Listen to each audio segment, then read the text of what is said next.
श्री गुरुभ्यो नमः। अपार करुणा सिंधुं ज्ञानदं शान्तरूपिणं श्री चंद्रशेखर गुरुं प्रणमामि मुदान्वहम्।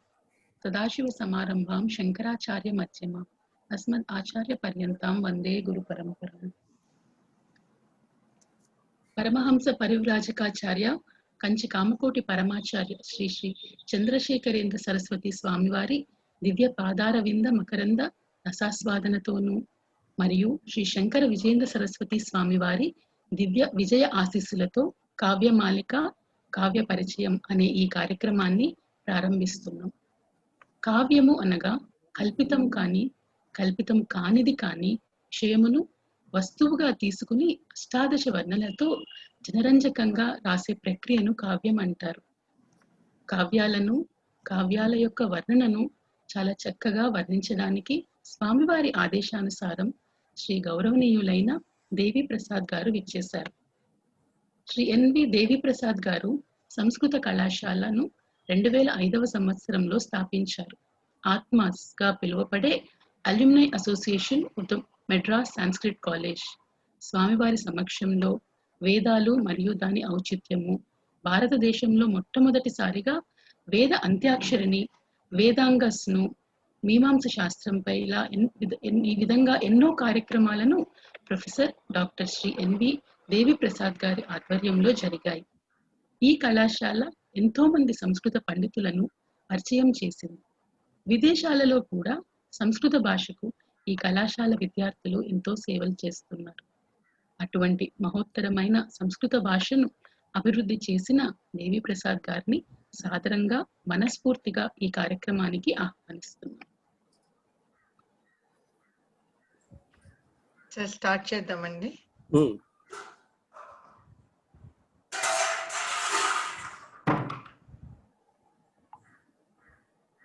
ఓం సృష్టౌ యా సర్గభూతా జగదవన విధౌ పాలినీ యా చ రౌద్రీ సంహారే చాపి యస్యా జగదిదమఖిలం క్రీడనం యా పరాఖ్యా పశ్యంతి మధ్యమాథో తదను భగవతి వైఖరీ వర్ణరూపా సాస్మద్వాచం ప్రసన్న విధిహరిగిరిశారాధితాలంకరోతు. శృతిస్మృతిపురాణానాం ఆలయం కరుణాలయం నమామి భగవత్పాదం శంకరం లోకశంకరం. చతుర్ముఖముఖాంభోజవనహంసవధూర్మమ మానసే రమతాం నిత్యం సర్వశుక్లా సరస్వతి.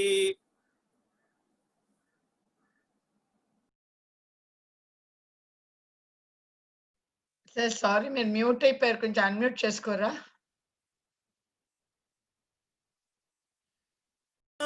తదను భగవతి వైఖరీ వర్ణరూపా సాస్మద్వాచం ప్రసన్న విధిహరిగిరిశారాధితాలంకరోతు.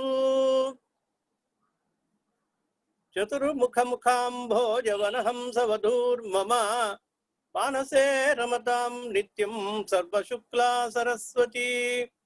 శృతిస్మృతిపురాణానాం ఆలయం కరుణాలయం నమామి భగవత్పాదం శంకరం లోకశంకరం. కాంచీపురగతాన్ కామకోటి పీఠాధిపాన్ గురూన్ శ్రీ చంద్రశేఖరాఖ్యాం తాన్ సంయమీంద్రానహం భజే. సదాశివ సమారంభాం శంకరాచార్య మధ్యమాం అస్మదాచార్య పర్యంతాం వందే గురు పరంపరాం. శ్రీ గురుభ్యో నమః. ఈ రోజున పరమహంస పరివ్రాజకాచార్య శ్రీ శ్రీ శ్రీ కాంచీ కామకోటి పీఠాధీశులు విజయేంద్ర శంకర విజయేంద్ర సరస్వతి స్వామివారి ఆజ్ఞానుసారం కావ్యాల గురించి అందరికీ పరిచయం చేయాలి అని ఈ యొక్క కార్యక్రమాన్ని ఆరంభించమన్నారు. ఈ కార్యక్రమం యొక్క ఉద్దేశం కావ్యముల యొక్క మన యొక్క సనాతన ధర్మంలో ఉండేటువంటి అనుస్యూతంగా అంటే నిరవధికంగా వచ్చినటువంటి నిరాఘాటంగా కవుల చేత రచింపబడినటువంటి వేద శాస్త్ర సారములైనటువంటి కావ్యములను ప్రజలు రాను రాను మన యొక్క నవీన విద్యా ప్రభావం వల్ల కానీ మనకి ప్రత్యేకంగా దాని పట్ల శ్రద్ధ లేకపోవడం వల్ల కానీ ఏదో ఒక పలు విధమైనటువంటి కారణాల చేత ఆ పరంపరని మనం కోల్పోయే స్థితిలోకి వచ్చామన్నమాట. అది కోల్పోకుండా భావితరాలకి మనం తెలియజేసేటువంటి బాధ్యత ఉన్నది. కాబట్టి ఆ కావ్య రసాస్వాదనని మనం పొంది మన యొక్క లిటరేచర్ అంటారు కదా, మన వాంగ్మయంలో ఏమున్నది, ప్రాచీన వాంగ్మయంలో ఎట్లా వాళ్ళు మనకి వేద సారాన్ని అందించారు అనేటువంటిది తెలుసుకోవాల్సిన అవసరం ఉందన్నమాట. అందుకని ముఖ్యంగా ఈ కార్యక్రమం యొక్క ఉద్దేశం.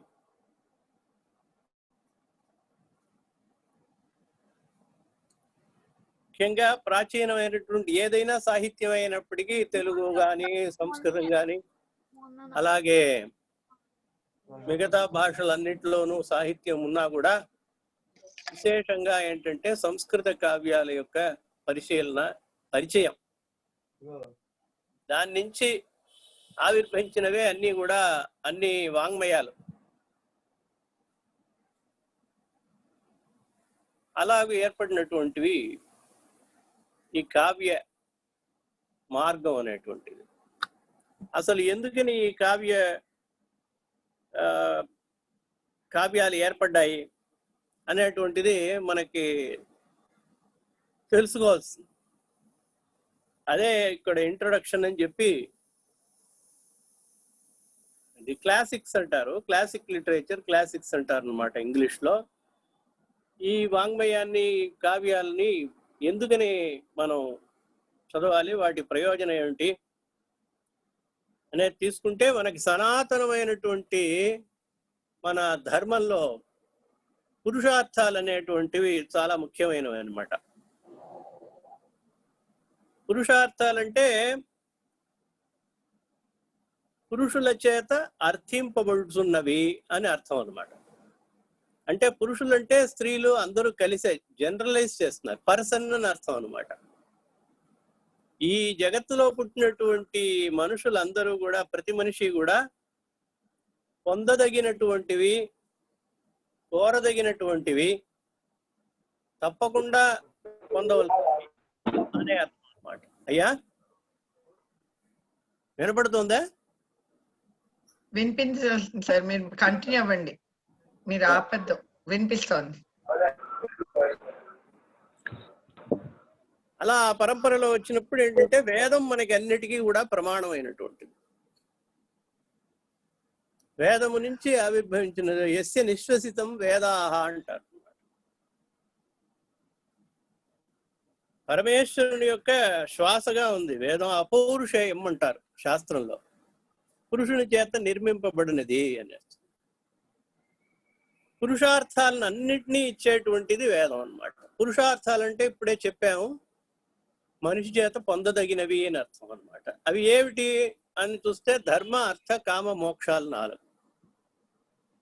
ఇంతకంటే ఏం లేదు. భారతీయ సనాతన ధర్మంలో మనిషి పొందదగింది మొత్తం కూడా ఈ 4.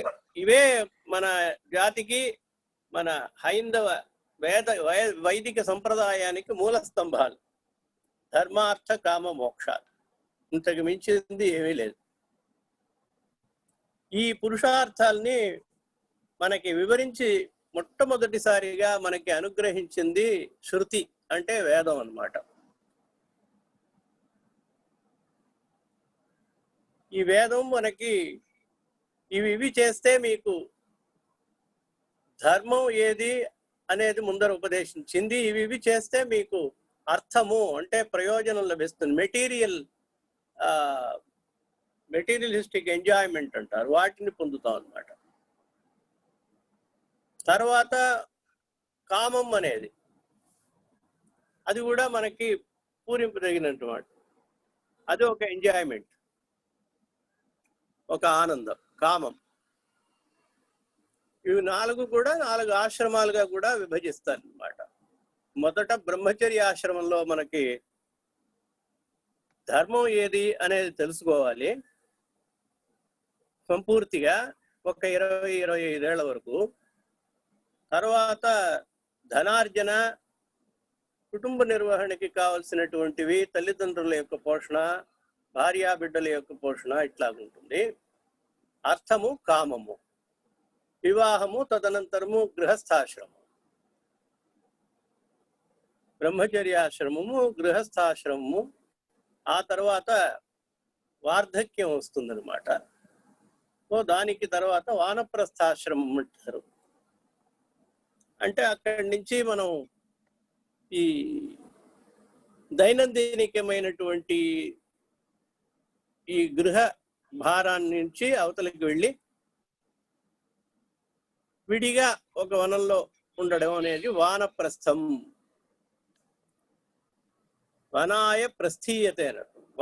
వనం చూడడానికి అడవిలోకి వెళ్తారనమాట. అంటే వివిక్తమైనటువంటి ఒక ప్రత్యేకమైనటువంటి ఒక స్థానం, ఎవరి యొక్క డిస్టర్బెన్స్ లేకుండా ఉండేటువంటిది. ఆ తర్వాత సన్యాసాశ్రమం. ఇలా గృహస్థునికి మనకి ఆశ్రమాలన్నీ చెప్పబడినవి. ఇవి పురుషార్థాలకు కూడా అన్వయిస్తాయి అన్నమాట.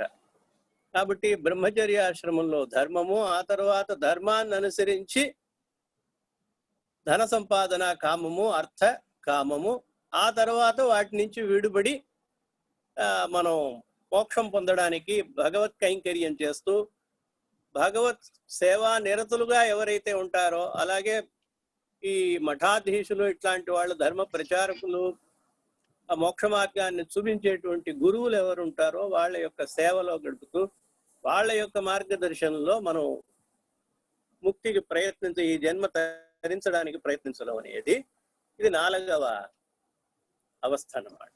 ఈ రకంగా 4 విధమైనటువంటి మన పురుషార్థాల గురించి మనకి వేదం ఉపదేశిస్తున్నది. ఇప్పుడు ఈ వేదం ప్రాచీన సంప్రదాయం ప్రకారం, శాస్త్ర ప్రకారం అయితే వేదాన్ని స్త్రీలు చదవకూడదు అనేది ఒక నియమం ఉన్నది. అలాగే ఇతరులు కూడా ఎవరికైతే గాయత్రి ఉపదేశమైందో వాళ్ళు ఒక్కళ్ళే వేద అధ్యయనానికి అర్హులు అనేటువంటిది శాస్త్రం. కాబట్టి మిగతా వాళ్ళకి ధర్మాన్ని గురించి తెలుసుకోవాలి. ఈ ధర్మార్థ కామ మోక్షాల గురించి వేదంలో చెప్పినటువంటి సారాన్ని తెలుసుకోవాలి. అప్పుడు తెలుసుకోవాలన్నప్పుడు ఆ తర్వాత ఏం వచ్చినాయి? శాస్త్రాలు వచ్చినాయి, వేదం యొక్క అర్థాన్ని వివరించి చెప్పేటువంటివి. ఈ శాస్త్రాలు మీమాంసా శాస్త్రం, వేదాంత శాస్త్రం, సాంఖ్యం, దర్శనాలు, వ్యాకరణం, ఇలా శాఖోపశాఖలుగా చాలా యోగ దర్శనం, సాంఖ్య దర్శనం, ఇలా చాలా ఉన్నాయన్నమాట. ఇవి కాకుండా ధర్మశాస్త్రం,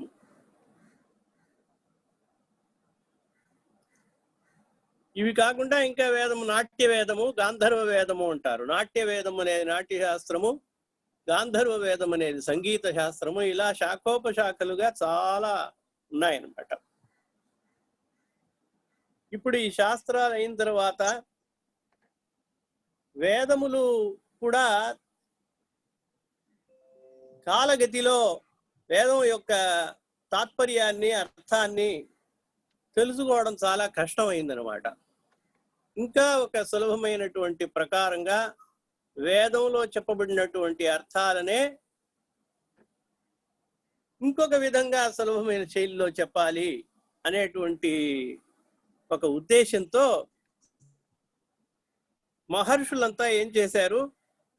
ఈ వేద అర్థాన్ని ఈ చతుర్వర్గం అంటే పురుషార్థాలైనటువంటి నాలుగిటిని పొందడానికి కోసం పురాణాలని మనకి ప్రవచించారు. అనేకమైనటువంటి పురాణాలు, 18 పురాణాలు ఉన్నాయి. అలాగే 18 ఉప పురాణాలు ఉన్నాయి అన్నమాట. అలాగే మార్కండేయ పురాణం, మత్స్య పురాణం, కూర్మ పురాణం, వరాహ పురాణం, వామన పురాణం, గరుడ పురాణం, విష్ణు పురాణం, భాగవత పురాణం, దేవి భాగవతం, అలాగే శివపురాణం, ఇవన్నీ పురాణాలు ఉన్నాయి, ఇతిహాసాలు ఉన్నాయి. పురాణాలు అంటే ఏంటి? పురాపి నవం పురాణం. పాతదైనప్పటికీ కొత్తదిలాగా ఉండేటువంటిది పురాణము అని సంగ్రహంగా అర్థం చెప్తారు. అంటే అవి పాత పురాణాలు. కొంతమంది అంటారు, మనకి తెలుగులో కూడా సామెతలు ఉన్నాయి, పుక్కిటి పురాణాలు. ఏదన్నా ఒక విషయం చెప్పడానికి ఆరంభిస్తే పురాణం ఆరంభించాడయ్యా అని అంటారు. ఇలా కొంచెం పురాణం అంటే చాలా పాతది అని అర్థం అన్నమాట. అనే అర్థంలో అలాగే విరివిగా చెప్పడం కూడా పురాణం అని చెప్తారు అన్నమాట. కానీ వాస్తవానికి పురాపి నవ, చాలా పాతదైనప్పటికీ కూడా ఏ కాలానికైనా కూడా సంబంధించినట్టు, అంటే ఈ కాలానికి కూడా అతికిపోయేట్టు ఉండేటువంటి చాలా విషయాలు పురాణాల్లో ఉంటాయన్నమాట, కొత్త కొత్త విషయాలు. అందుకనే దాన్ని పురాణం అన్నారు. ఇంకా సర్గశ్చ ప్రతిసర్గశ్చ వంశో మన్వంతరాణిచ వంశానుచరితం చేతి పురాణం పంచలక్షణం అని కూడా చెప్తారు. వంశము అదే సర్గము సృష్టి క్రమము, ప్రతిసర్గము ప్రతి సృష్టి, వంశం ఒక రాజుల యొక్క వంశము, అట్లా మనువు దగ్గర నుంచి ఆరంభించి సృష్టి ఎట్లా జరిగింది, ప్రజాపతులందరూ ఎట్లా పుట్టారు, ప్రజాపతులకి మళ్ళీ సంతానం ఎట్లాగూ, ఈ రకంగా సృష్టి క్రమాన్ని చెప్పేటువంటిది. వంశ మన్వంతరాణి, మన్వంతరాలు ఎన్ని ఉన్నాయో అన్ని చెప్పేవి.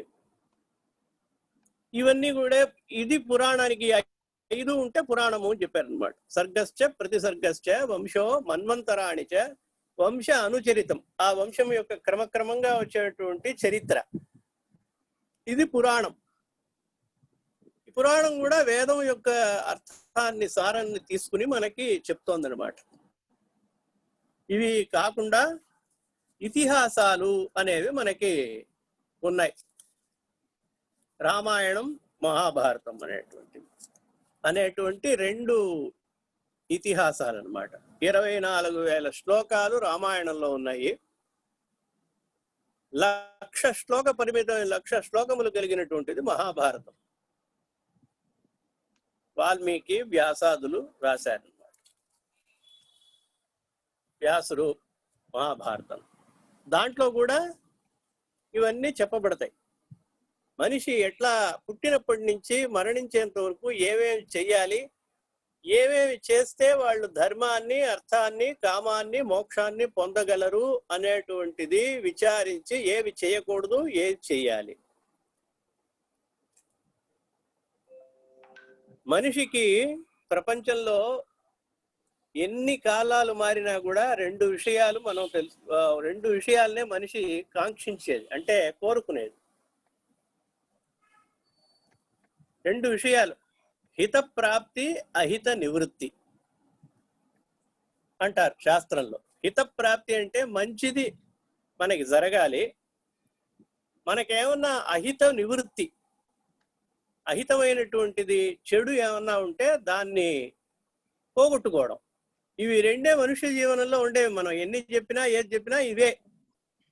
హిత ప్రాప్తి, అహిత నివృత్తి అనేటువంటిదే మనకి చాలా చాలా ముఖ్యమైనటువంటిది. ఇంకేమీ లేదు. వేదం చెప్పినా, శాస్త్రం చెప్పినా, పురాణాలు చెప్పినా, ఇతిహాసాలు చెప్పినా, కావ్యాలు చెప్పినా మొత్తం వచ్చేసి మనిషికి ఇది పొందాలి, పొందదగినవి ఏమిటి,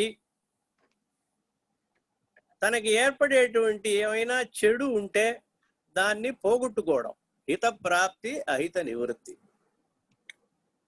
ఎందుకంటే మంచిని కోరుకోని మనిషి ఉండడు అనమాట. ప్రతి మనిషి కూడా తాను బాగుండాలి అని కోరుకుంటాడు. లోకము బాగుండాలని కోరుకునేది ఉన్నతమైనటువంటి భావం అన్నమాట. కానీ హితప్రాప్తి అనేదే హితం మనం పొందాలి, మంచిని పొందాలి అని ఆశపడతారు. ఇంకొకటి మనకేమన్నా చెడు ఉంటే నివృత్తి. ఇప్పుడు ఇతిహాసాలు కూడా అవే చెప్తున్నాయి అన్నమాట. ఇప్పుడు వేదం ఏదైతే సత్యం వద ధర్మంచర స్వాధ్యాయాన్మా ప్రమద అని నీ యొక్క అధ్యయనం నుంచి నువ్వు ఎప్పుడు కూడా డీవియేట్ అవ్వద్దు, వదిలిపెట్టి వెళ్ళొద్దు, నిత్యము అధ్యయనము చేస్తూ ఉండు, సత్యమును చెప్పు, ధర్మాన్ని అనుసరించు, ఆచరించు, స్వాధ్యాయము నుండి ఏనాడు కూడా విడుపడవద్దు, వదలద్దు, నిరంతరం అధ్యయనం చేస్తూ కొన్ని విషయాలు చెప్తూనే ఉండాలి. స్వాధ్యాయాన్ మా ప్రమద. ఆ తర్వాత గృహస్థాశ్రమం స్వీకరించి ప్రజాతంతుం మా వ్యవచ్ఛేత్సి ఆచార్యాయ ప్రియంధనమాహృత్య ప్రజాతంతుం మా వ్యవచ్ఛేత్సి.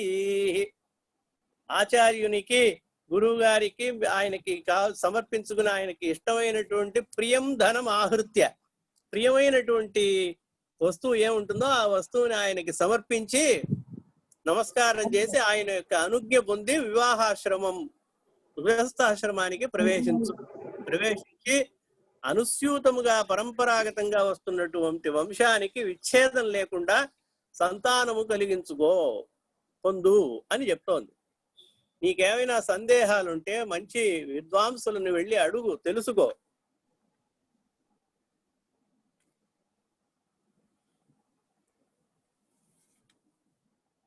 అని చెప్తోంది వాళ్ళని గౌరవించి. ఇప్పుడు వేదం ఇట్లా చెప్తున్నదే అదే విషయాన్ని మనకి సులభమైన కథల ద్వారా ఇతిహాసాలు అందిస్తాయన్నమాట. ఇతిహాసం అంటే మనం అనుకుంటాం అది ఏవో అన్ని కల్పితమైనటువంటి కథలు అనుకుంటాం. ఇతిహాసం అనేది చరిత్ర అన్నమాట. ఇతిహాస అంటే అలా కదా ఉన్నారు వాళ్ళు జీవించినటువంటి విధానం అది కదా ఇతిహాస. అలా ఉండేది అంటే ఏంటి? అలా మన పూర్వీకులందరూ ఉన్నారు అని చెప్తోంది అనమాట. రాముల వారు ఎట్లా ఉన్నారు, రామావతారంలో ఆ కాలంలో ఉన్నటువంటి ప్రజలు ఎట్లా ఉన్నారు, ఇతిహాస చరిత్ర అన్నమాట. ఎవరో చెప్పారని చెప్పేసి మనం కూడా ఇవన్నీ కల్పితమైన కథలు, వీటిలో ఇదేమీ లేదు, నిజమేమీ లేదు కదా, అవన్నీ చరిత్ర అన్నమాట. మన యొక్క చరిత్ర, మన హిస్టరీ, దాన్ని ఉపదేశిస్తున్నాయి మనకి. ఆ హిస్టరీనే మనకి ఒక మంచిని ఉపదేశిస్తూ, వేదంలో చెప్పబడినటువంటి అర్థాన్ని మనకి వివరిస్తూ, జీవన విధానాన్ని మనకి బోధిస్తున్నటువంటివి ఇవి ఈ యొక్క ఇతిహాసాలు. ధర్మార్థ కామ మోక్షాణం ఉపదేశ సమన్వితం. ధర్మార్థ కామ మోక్షముల్ని ఉపదేశముతో కూడి చేర్చుకుని పూర్వవృత్త కథాయుక్తం అంటే ఏంటి? ముందు మన పూర్వీకుల యొక్క వృత్తం, చరిత్రము, ఆ చరిత్రము యొక్క కథలతో కూడినటువంటిది ఇతిహాసం ప్రచక్షతే, ఇతిహాసం అంటారు అన్నమాట. కాబట్టి అంత గొప్ప విషయాలు ఉన్నాయి ఇతిహాసంలో. సరే, ఇప్పుడు ఎందుకు ఇది చెప్తున్నాము అంటే, వేదం యొక్క అర్థం బోధపడకపోవడం వల్లనో, లేదు వేదార్థాన్ని తెలుసుకోలేకపోవడం వల్లనో, కొంతమందికి అది కష్టంగా ఉండడం వల్లనో, వేదం చదువుకున్న వాళ్ళకి కష్టంగా ఉండడం వల్ల, లేక వేదాధ్యయనం చెయ్యలేనటువంటి వాళ్ళకి ఆ వేదం యొక్క సారాన్ని మనం తీసుకెళ్లి ఇవ్వాలి అనే ఉద్దేశంతో మనకి ఈ మహాభారత, రామాయణ మహాభారతాదులు, ఇతిహాసాలు, పురాణాలు చెప్పబడినాయి అన్నమాట. ఇప్పుడు కావ్యం అనేదానికి ఏంటంటే, ఇప్పుడు ఈ పురాణ ఇతిహాసాల కంటే కూడా కావ్యంలో ఈ తర్వాత వచ్చిన కాలంలో మార్గంలో విచిత్రమైనటువంటి అలంకారాలతో కూడి, ఆ అలంకారాలు ఈ రసము ముఖ్యంగా వీటితో కూడుకుని మనకి చెప్తారనమాట. ఇప్పుడు వేదంలో ఇప్పుడు రామాయణం ఉంది, రామాయణంలో ఎన్నో విషయాలు ఉన్నాయి. హనుమంతుడు సీతమ్మ వారిని చూడలేకపోయావే అని విచారపడుతున్నాడు. ఇలా నేను సీతమ్మ వారిని చూడలేనేమో అనుకుని నిరాశ చెందుతున్నాడు. చెందుతున్న వాడల్లా మళ్ళీ చేరుకున్నాడు అనమాట. నేను గనక సీతమ్మ వారిని చూడలేకపోతే, అది కనుక్కోలేకపోవడం వల్ల అంగదాదులు నా యొక్క సుగ్రీవుడి యొక్క వాలి యొక్క కుమారుడైనటువంటి అంగదుడు మేమంతా ఇటు పక్క వచ్చాం వెతకడానికి, మేమంతా ప్రాణాలు విడుస్తాం. సీత దొరకలేదని తెలిస్తే రాముడు ప్రాణాలు విడుస్తాడు, రాముడు ప్రాణాలు విడిస్తే లక్ష్మణుడు ఉండలేడు. వీళ్ళిద్దరూ లేకపోవడం వల్ల సుగ్రీవుడు ఉండడు. ఎంత కల్పన చూడండి. సుగ్రీవుడు లేకపోవడం వల్ల మిగతా వాళ్ళందరూ కూడా చనిపోతారు, ఉండలేకపోతారు. ఈ వార్త వినేసి భరతుడు కూడా ఇక బతకడానికి ఆశపడ్డావు. అప్పుడు కౌసల్యామిత్రకి వీళ్ళు అసలు జీవించడానికే ఇష్టపడరు. అయ్యో నేను సీతని చూడలేకపోతున్నానే అంటాడు. అప్పుడు హనుమంతుడికి తేరుకుంటాడు మళ్ళీ. అనిర్వేద శ్రియోమూలం అంటాడు.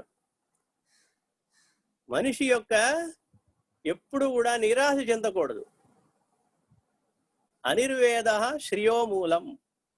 ఒక మనిషి ఐశ్వర్యాన్ని పొందడానికి, క్షేమాన్ని పొందడానికి, సుఖాన్ని పొందడానికి, సుఖశాంతులు పొందడానికి ఎప్పుడు కూడా కారణమైనటువంటిది ఏంటంటే అనిర్వేద. నిర్వేద పడకూడదు, నిరాశ పడకూడదు. నిరాశ నిస్పృహ అనేది మనిషిని కృంగతీసేస్తుంది అని అంటాడు. ఇప్పుడు ఇట్లాంటివన్నీ ఒక మనకి ఉపదేశిస్తున్నాయి అన్నమాట. ఇండైరెక్ట్ గా మనకి వాళ్ళ యొక్క చరిత్ర, వాళ్ళ యొక్క సంభాషణ అయినా కూడా మనకి ఉపదేశిస్తున్నాయి. ఈ రకంగా ఉండాలి. రామాదివద్వర్తి దవ్యం న రావణాదివతే అంటారన్నమాట. ఏం చెప్తోంది ఇతిహాసాలు? రాముడిలాగా మనం ఉండాలి కానీ రావణాసురుడిలాగా ఉండకూడదు. రామాదివద్వర్తితవ్యం నా రావణాదివత్ అనేది మనకి చెప్పకుండా చెప్తున్నాయి ఈ పురాణాలు, ఇతిహాసాలు. యుధిష్ఠిరుడు జూదం ఆడి మొత్తం రాజ్యాన్ని కోల్పోయాడు కాబట్టి మృగయ అక్షస్త్రియపానం, మృగయ వేటాడడం, అక్ష జూదం ఆడడం, తన భార్య కాకుండా మిగతా వాళ్ళ యొక్క ఆడవాళ్ళని ఆశపడ్డం,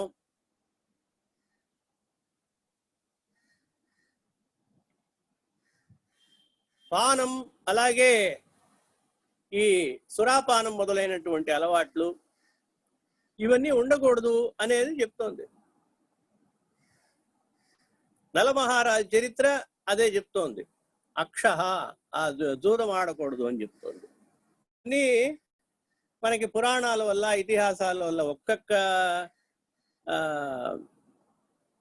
పార్ట్ అంటే క్యారెక్టర్, ప్రతి ఒక్క పాత్రలోనూ మనకి ఒక ఉపదేశం లభిస్తోంది, రామాయణంలో గాని మహాభారతంలో గాని. అందుకనే అది పూర్వవృత్తం, ఇతిహాసం అని చెప్పారు పెద్దవి. ఇలాగూ ధర్మరాజు చెప్తాడు,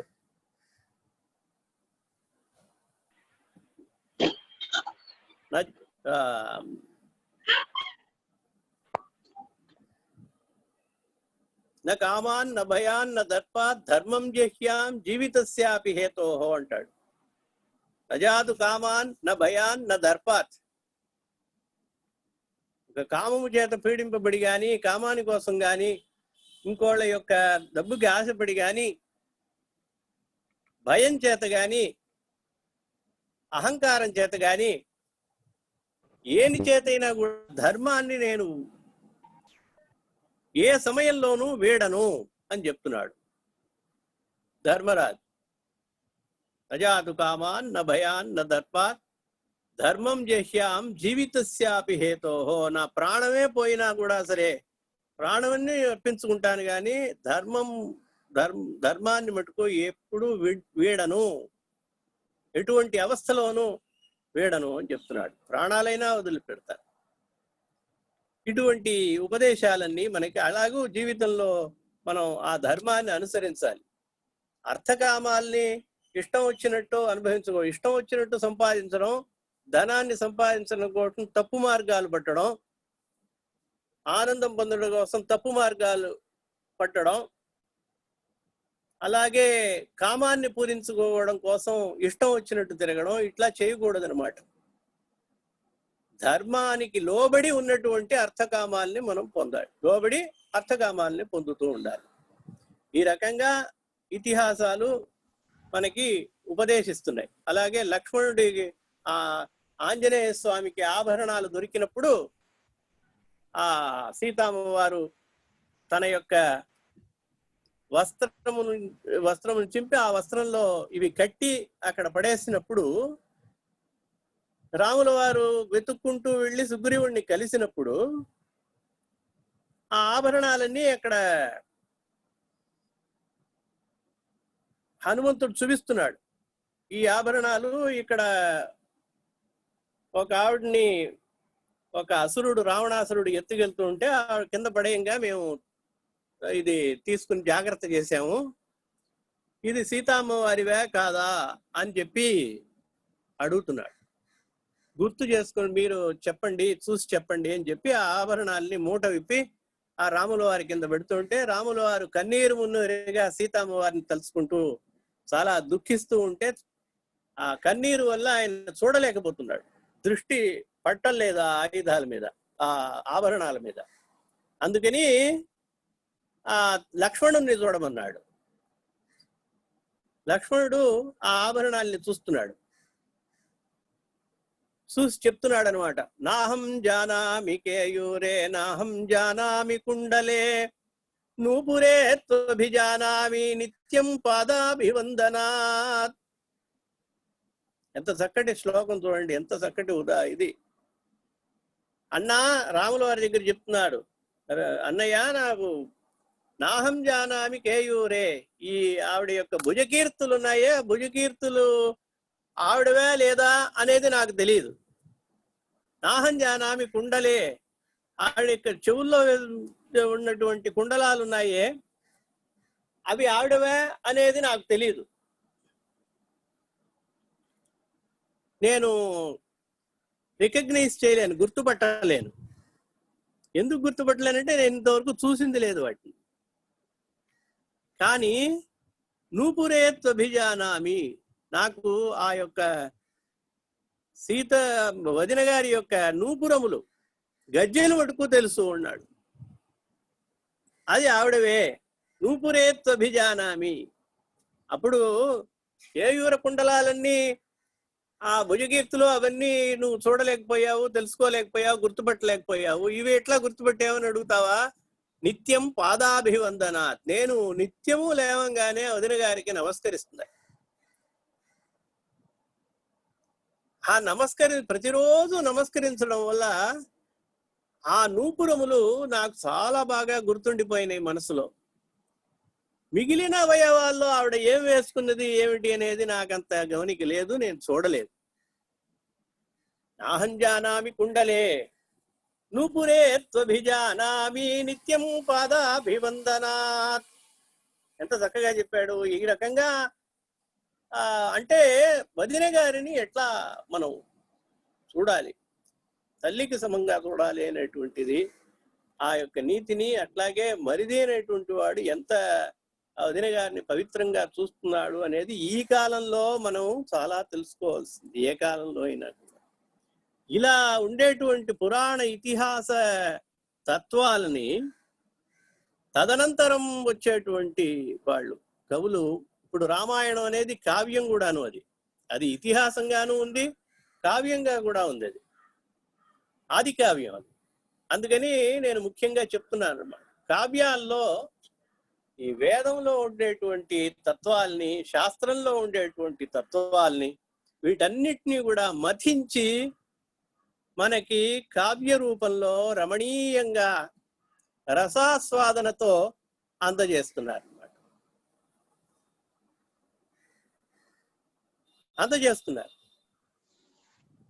అలాగూ అద్భుతమైనటువంటి జీవన సత్యాలని, జీవనంలో తెలుసుకోదగినవి, అనుసరించాల్సినటువంటి మార్గాన్ని మనకి చాలా చక్కగా ఉపదేశించి రమణీయంగా ఉపదేశించేటువంటి కోసం ఏర్పడినటువంటివి కావ్యాలు, ఇతిహాసాల తర్వాత. అందుకని కవి కర్మ అంటారు. కావ్యం అంటే ఏంటంటే కవి యొక్క కర్మ. అంటే కవి యొక్క కర్మ అంటే మన తెలుగులో మాట్లాడినట్టు కాదు, కవి యొక్క కార్యము, కవి చేత చేయబడినటువంటిది, రచింపబడినటువంటిది కాదు. కాబట్టి కవి అనేటువంటి వాడు ఋషి అన్నమాట. మనం అనుకున్నట్టుగా ఏదో చేశారులే అని కాదు. నాన్ ఋషి కవిరిత్యుక్తం ఋషిశ్చకిల దర్శనాత్. ఋషి అయినటువంటి వాడే కవి అవ్వగలడు అని చెప్తున్నాడు. నా అనృషి కవి ఇత్యుక్తం. ఋషి అయినటువంటి అన్ని విషయాలు తెలియాలి, సకల శాస్త్రాలు, ఇతిహాసాలు, ఒక్కొక్క దేశము యొక్క పరిశీలన, కాలము యొక్క పరిశీలన. ఎందుకంటే ఒక్కొక్క కావ్యంలో గ్రీష్మ ఋతువు వర్ణించాలి, లేకపోతే వర్ష ఋతువుని వర్ణించాలి, లేదు హిమాలయాల్ని వర్ణించాలి, లేదు వింధ్యాటవి వర్ణించాలి, పంపా సరస్సుని వర్ణించాలి, లేదు ఒక శబరి క్షేత్రాన్ని వర్ణించాలి, రామనాథ క్షేత్రాన్ని వర్ణించాలి, ఉజ్జయిని క్షేత్రాన్ని వర్ణించాలి అన్నప్పుడు అక్కడ జరిగేటువంటి సకలమైన వెంకటాచలపతిని వర్ణించాలి, వెంకటేశ్వర స్వామి. అక్కడ జరిగినటువంటి, అక్కడ ఉండే దేశ కాలమాన పరిస్థితులు, వ్యవహారాలు అన్నీ కూడా తెలిసి ఉంటేనే రచించగలరు. ఒక కావ్యం అనేటప్పటికీ దాంట్లో ఇప్పుడు హరిశ్చంద్రుడు ఉన్నాడు. హరిశ్చంద్ర ఉపాఖ్యానంలో కాటికాపరి అనేటువంటి ఒక పాత్ర కూడా వస్తుంది. ఇప్పుడు కాటికాపరి ఎట్లా ఉంటాడు, అతని యొక్క స్వభావం ఏంటి, అతని యొక్క వృత్తి ఏంటి, అతని ఎట్లా మాట్లాడతాడు అతని అనేది కవికి తెలిసి ఉంటేనే ఆ వర్ణన చేయగలడు. ఇటుపక్క శాస్త్రాలు తెలిసి ఉండాలి, ఇతిహాసాలు, వేదాలు, వేదార్థాలు ఇవన్నీ తెలుసుకోవడం, ధర్మశాస్త్రాలు కాకుండా, సకల విధమైనటువంటి శాస్త్రాలు కాకుండా, లౌకికమైనటువంటి వాళ్ళ యొక్క స్వభావాల్ని, వాళ్ళ యొక్క చరిత్రని, వాళ్ళ యొక్క వ్యవహారాన్ని, వాళ్ళ యొక్క మాట తీరుని అన్నిటినీ కూడా గ్రహించగలిగి ఉండాలన్నమాట. ఉంటేనే కవి అవ్వగలడు. అటువంటి కాబట్టి ఋషితుల్యుడు అని చెప్పారనమాట. ఋషిశ్చకిల దర్శన, అన్ని చూస్తాడనమాట. మైన్యూట్ గా అబ్జర్వేషన్ అంటే అంత అబ్జర్వేషన్. ఒక వృక్షం ఉందంటే ఆ చెట్టుని వర్ణించాలి,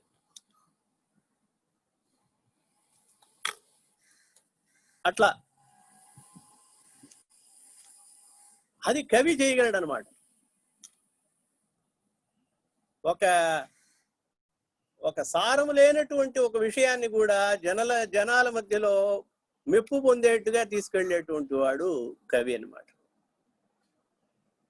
ఎండిపోయిన చెట్టును చూపి ఒక ఆయన అడిగాట, ఒక శాస్త్రం చదువుకున్న వాడిని, ఆయన్ని అడిగారు, ఒక పండితుడిని, ఒక ఇలాంటి కవిని అడిగారు, ఇది ఎండిపోయిన వృక్షం, అది దాన్ని చూసి ఇది ఏంటయ్యా, మీరంతా పండితులు కదా, వర్ణించమన్నాడు. అప్పుడు ఒక ఆయన పండితుడు చెప్పాడు, శాస్త్ర పండితుడు, శుష్కో వృక్షస్తిష్టత్యగ్రే అన్నట. శుష్క వృక్ష తిష్టతి అగ్రే. ఎండిపోయినటువంటి మాను ఎదురుకుండా ఉన్నది. కరెక్టే, ఆయన చెప్పిన దాంట్లో ఏం తప్పులేదు. కవిని పిలిచి అడిగారు అనమాట, నువ్వు వర్ణించమని అడిగారు. ఆయన వర్ణించాడు, నీరస తరురిహ విలసతి పురతః. చూడండి, అదే అర్థమే, ఎండిపోయినటువంటి వృక్షం ఉన్నది అనేదే అర్థం. కానీ పదజాలం ఎట్లా ఉందంటే నీరస తరురిహ విలసతి పురతః. నీరస తరురిహ, ఆ రేపం వస్తుంది చూడండి, మళ్ళీ మళ్ళీ ప్రాసం. విలసతి పురతః అన్నాడు. విలసతి అన్నాడు, ప్రకాశిస్తోందిట, అద్భుతంగా ప్రకాశిస్తోంది, దేదీప్యమానంగా బాగుంది అంటున్నాడు. ఆ శుష్కో వృక్షస్తిష్టత్యగ్రే అన్నాడు ఆయన. సో ఇట్లాంటి వేదం ఉంటుంది కవికి, తత్వం తెలుసుకునేటువంటి వాడు వేదాంతాది శాస్త్రాలన్నింటినీ కూడా ఔపోసన పట్టి దాని యొక్క శాస్త్ర అర్థాన్ని, సారాన్ని మనకి చాలా సులభమైన రీతిలో అందించేటువంటిది వాడు కవి. అందుకని అటువంటి కవి యొక్క కర్మ, కవి చేత చేయబడినటువంటి, రచింపబడిన దానికి కావ్యము అని పేరు. దాంట్లో విచిత్ర భావ ధర్మాంశ తత్వ ప్రఖ్యాహి దర్శనం. చిత్రమైనటువంటి ఎన్నో భావాలు ఉన్నాయి, ఎన్నో ప్రకృతులు ఉన్నాయి. అంటే స్వభావాలు కలిగినటువంటి చీమ నుంచి బ్రహ్మ పర్యంతం ఉండేటువంటి వస్తువులు ఉన్నాయి జగత్తులో. అన్నిటినీ పరిశోధన చేయాలి వాడు, ఆ కవి అయినటువంటి వాడు. వేదాంతాన్ని ప్రదర్శించాలి. పరబ్రహ్మ స్వరూపం ఏంటని తెలుసుకోవాలి. స్వతహా పరబ్రహ్మ జ్ఞానం ఏర్పడిన వాడికి వేదాంత శాస్త్ర సూత్రాదులు చదవాల్సిన అవసరం లేదు కదా అంటాడు. ఇది ఉపనిషత్తుల్లో, వేదంలో ఉన్నటువంటి అర్థము. తానుగా అతనికి ప్రతిభాసించింది అన్నమాట. ఆ బ్రహ్మాన్ని సాక్షాత్కారం అయింది. అయిన వాడికి ఇంకా మిగతా ఎందుకు? ఆయనకి బ్రహ్మసూత్రాలు, భగవద్గీత అవసరం లేదు. దీన్ని కవి చెప్తున్నాడు అన్నమాట. స్వతః ప్రకాశే పరమాత్మ బోధే. పరమాత్మ బోధం స్వతహా ప్రకాశం అయిపోయిన వాడికి, పరమాత్మను ఎరిగినటువంటి వాడికి బోధాంతరం నస్మరణార్థమర్థ్యం. అతనికి మళ్ళీ అహం బ్రహ్మాస్మి అని తెలుసుకునేటువంటి వాక్యాలు వాళ్ళకి అనవసరమైనటువంటివి. బోధాంతరం నా స్మరణార్థమర్థ్యం. వాళ్ళకి జ్ఞాపకం చేసి నువ్వే బ్రహ్మవి, అహం బ్రహ్మాస్మి అనేటువంటి తత్వము ఎరుగు, ఈ వాక్యాలన్నీ తెలుసుకో అని వాళ్ళకి చెప్పాల్సిన అవసరం లేదు కదా అంటున్నాడు ఒక కవి ఒక కావ్యంలో. ఇలా వేదం యొక్క తత్వాన్ని అన్నిటినీ మథించి సారంగా తీసుకొస్తాడనమాట. అందుకనే కవి చెప్పేటప్పుడు సర్వం జానాతి సర్వం కవతే అంటాడు. అన్నిటినీ తెలుసుకుంటాడు ఆయన. సర్వతః గచ్చతి సర్వం ప్రాప్నోతి సర్వం వర్ణయతి. అన్నిటినీ వర్ణించగలడం. ఏ వస్తువునైనా కూడా వర్ణించి శ్లాఘింపజేస్తాడు అనమాట. అందరి చేత చప్పట్లు కొట్టేట్టుగా ఒక మెప్పింపు పొందుతాడు అనమాట. అటువంటి కవి యొక్క కావ్యం. అందుకని చెప్పేటప్పుడు కావ్యం యొక్క ప్రయోజనం ఏంటంటే ఇదే వేద శాస్త్రాలు చెప్పినటువంటి అర్థాన్ని, పురాణం చెప్పినటువంటి అర్థాన్నే కావ్యం కూడా బోధిస్తోంది. కానీ ఇక్కడ ఒక భేదం ఉందన్నమాట.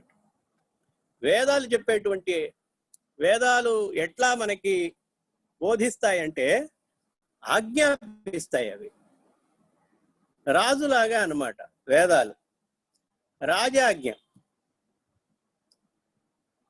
ఇప్పుడు ఈ ఫలానా తేదీ లోపల నువ్వు గనక ట్యాక్స్ కట్టకపోతే నీ ఇంటికి పోలీసులు పంపిస్తా, లేదు నేను ఫర్దర్ గా నీకు ఎంక్వైరీ జరుగుతుంది అంటారు.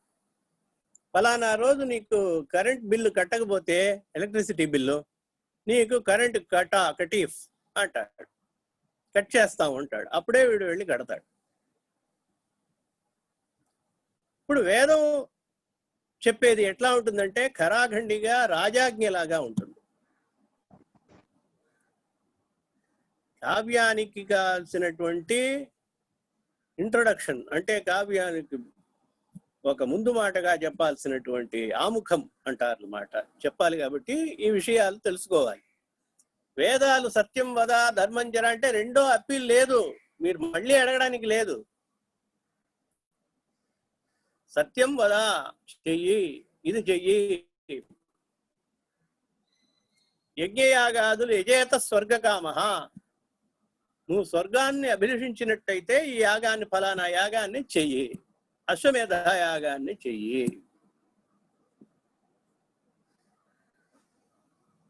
ఇలా ప్రతిదాన్ని కూడా స్వాధ్యాయాన్ మా ప్రమద అని ముందర చెప్పాను. అట్లాగే అనమాట, అది రూల్. చెయ్యకపోతే నీకు ఫలానా పాపం వస్తుంది. ఎట్లా రాజు నువ్వు ఇలా చెయ్యకపోతే, ఈ తేదీ లోపల నువ్వు చెల్లించకపోతే నీకు దండన వస్తుందని చెప్తాడో, ఒక శిక్షార్హుడు అవుతాడని చెప్తున్నాడో రాజు. లేకపోతే జీవో అంటారు. ఇప్పుడు ఏదో ప్రభుత్వం యొక్క ఆజ్ఞ అనుకోండి, అట్లా ఆర్డర్, గవర్నమెంట్ ఆర్డర్. అలాగూ వేదం మనం భయపడి చేస్తున్నాం అన్నమాట. రాజు మీద ఉండేటువంటి ప్రియంతో మనం ఆ పని చేయటం లేదు. ఇది చెయ్యకపోతే ఏమన్నా అనర్థం వచ్చేస్తుంది అని చెప్తున్నాం. మనకి మళ్ళీ మాట్లాడడానికి, ఎదురు చెప్పడానికి అక్కడ వచ్చేసి ఏ విధమైనటువంటి ఆస్కారం లేదనమాట. రాజాజ్ఞమైనటువంటిది. యద్వేదాత్ ప్రభు సంహితాత్ అధిగతం శబ్ద ప్రధాన. అది వేదాలు ప్రభువుల్లాగా అన్నమాట, ప్రభుత్వం. పురాణాలు మనకి ఫ్రెండ్షిప్ గా చెప్తున్నాయి, మిత్రులలాగా చెప్తున్నాయి. యద్వేదాత్ ప్రభు సంహితాదధిగతం శబ్ద ప్రధానాచిరం యచ్చ అర్థ ప్రవణాత్ పురాణ వచనాత్ ఇష్టం సుహృత్ సంహిత. పురాణ ఇతిహాసాలన్నీ కూడా ఒక మిత్రుడిలాగా చెప్తున్నాయి అన్నమాట, మనకి మంచి స్నేహితుడిలాగా చెప్తున్నాయి. నాయన ఇది పరిస్థితి, ఇట్లా ఉంటే బాగుంటుంది అని చెప్తుంది. అంటే వేదం కొంచెం సరళమైనట్టు, కొంచెం దిగి వచ్చింది అనమాట. హరిశ్చంద్రుడు ఉన్నాడు, సత్యం కోసం ఇట్లా ఆయన పాటుపడ్డాడు, కష్టపడ్డాడు, కానీ చివరికి సుఖం పొందాడు. వివిధమైనటువంటి ఆపదలు రావచ్చు, కానీ ఆయన సత్య పరిపాలన కోసం అట్లా చేశాడు. రాముడు పితృవాక్య పరిపాలన కోసం అట్లా చేశాడు. తమ్ముడికి లక్ష్మణుడు అన్నగారి యొక్క సేవ కోసం అట్లా చేసింది. సీతాదేవి భర్త యొక్క క్షేమం కోసం భర్తయ్యని ప్రేమించింది కాబట్టి ఆయన వెనకాల అట్లా అనుసరించింది.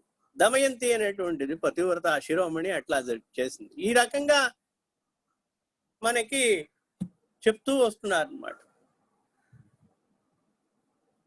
మిత్రుడిలాగా వాళ్ళందరూ ఎట్లా ఉన్నారు, వాళ్ళందరూ అట్లా ఆచరించారు కాబట్టి వాళ్ళు క్షేమాన్ని కుశలాన్ని పొందారు, సుఖాన్ని పొందారు. నువ్వు చేస్తే నువ్వు కూడా సుఖం పొందొచ్చు అని సూచకంగా మనకి సూచనాప్రాయంగా చెప్తూ ఉంటుంది అన్నమాట. ఇది పురాణ ఇతిహాసాలు. కావ్యము అనే దానికి వచ్చేటప్పటికి, కావ్యము దానికన్నా ఒక మెట్టు మనకి దిగి వచ్చి, ఎందుకంటే మన మనిషి ఎంత చెప్పినా వినటలేదు. ఆయన వ్యాసులు వారు చెప్పినట్టు చివర చెప్తాడు. వ్యాస గాయత్రి అని చివర ఒక 4-5 శ్లోకాలు ఉన్నాయి మహాభారతంలో. ఊర్ధ్వబాహుర్ విరౌమ్యేష అంటాడు అనమాట. ఊర్ధ్వబాహు, చేతులెత్తి ఎవరన్నా మనకి ఎంత చెప్పినా వినలేదనుకోండి, హలో లక్ష్మణ అని చేతులెత్తి ప్రార్థిస్తారనమాట. అట్లాగూ వ్యాసులు వారు చెప్తున్నారు, చేతులెత్తి నేను జగత్తుని ప్రార్థిస్తున్నానయ్యా. ధర్మాదర్థ ప్రభవతి, ధర్మము మూలంగానే మనకి అర్థము కామము రెండు కూడా లభిస్తాయి అని చెప్పి చేతులెత్తి నేను ధర్మాన్ని అనుసరించమని ప్రార్థిస్తున్నాను, కానీ ఒక్కడు అనుసరించట్లేదు అని వ్యాసుల వారు బాధపడుతున్నారు. ఊర్ధ్వబాహురు విరౌమ్యేష అంటాడు చివరికి. ఎందుకు చెప్తున్నాము? అలాగూ మనకి ఋషులు మనకి సుహృద్భూతంగా, సుహృత్ అంటే ఒక మంచి మిత్రుడు లాగా, మంచి మిత్రుడు, చెడ్డ మిత్రుడు కాదు. ఇప్పుడు మనం పేపర్లోను వార్తల్లోనూ పత్రికల్లోనూ చూస్తున్నటువంటి ఒక మిత్రులు కాదు. సుహృత్, సుహృత్ అంటే మంచి హృదయం గలవంటి వాడు, క్షేమాన్ని కోరుకునేటువంటి వాడు. ఒక ఆపద వస్తే, ఒకళ్ళకి ఆపద వస్తే ఇంకోళ్ళ మొహం చూడక్కర్లా, వాడికి ఆపద వచ్చినట్టుగా ఫీల్ అయిపోతాడు, భావిస్తాడు. అద్దంలో మనం ఒక ప్రతిబింబం ఎట్లాగైతే మనకి కనబడుతుందో, మన ముఖం ఎట్లా ఉంటుందో అట్లాగే అద్దంలో కనబడుతుందో అలా ఉంటుంది స్నేహభావం అనేటువంటిది. ఒకళ్ళనొకళ్ళు విడివిడిగా చూడక్కర్లేదుట. ఇద్దరు ఒకడికి కష్టం వచ్చిందంటే ఇంకోడికి ముఖం వాడిపోతుందిట, ఒకడికి సుఖం వచ్చిందంటే ఆనందం వీడి మొహంలోనూ కనబడుతుందిట. అలా మిత్రుడుగా ఉండాలని చెప్తున్నాడు. అలా అటువంటి మంచి మిత్రుడిలాగా మనకి పురాణాలు ఇతిహాసాలు మనకి చెప్తున్నాయి అన్నమాట.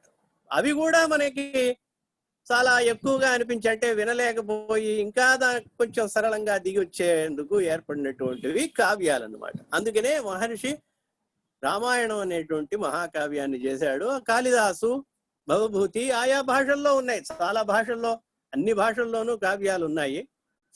ఆది కావ్యము అనేటువంటిది రామాయణం, తర్వాత భాసం, కాళిదాసుడు, భాసుడు, ఇలా అనేక మంది అనేకమైనటువంటి కావ్యాలు, అంటే లెక్కలేనన్ని ఉన్నాయి సంస్కృతంలో ఉన్నటువంటి.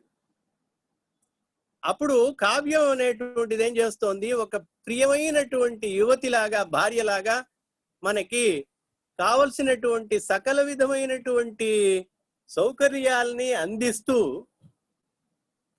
ఎంతో శ్రమపడి మనం ఒక ఆఫీస్ నుంచో ఒక పని చేసుకుని ముగించుకుని వచ్చేటప్పుడు నవ్వుతూ ఒక మందహాసంతో కూడినటువంటి ముఖంతో మనల్ని స్వాగతించి రాగానే మనకి శ్రమ పరిహారానికి, అంటే మన యొక్క శ్రమని, మన యొక్క మనస్సులో ఉండేటువంటి ఆవేదనని గాని, బహిర్గత శరీరానికి ఉండేటువంటి ఒక శ్రమని గాని తొలగించేట్టుగా చల్లని మాటలు 4 మాట్లాడి, ప్రియమైనటువంటివి మాటల్ని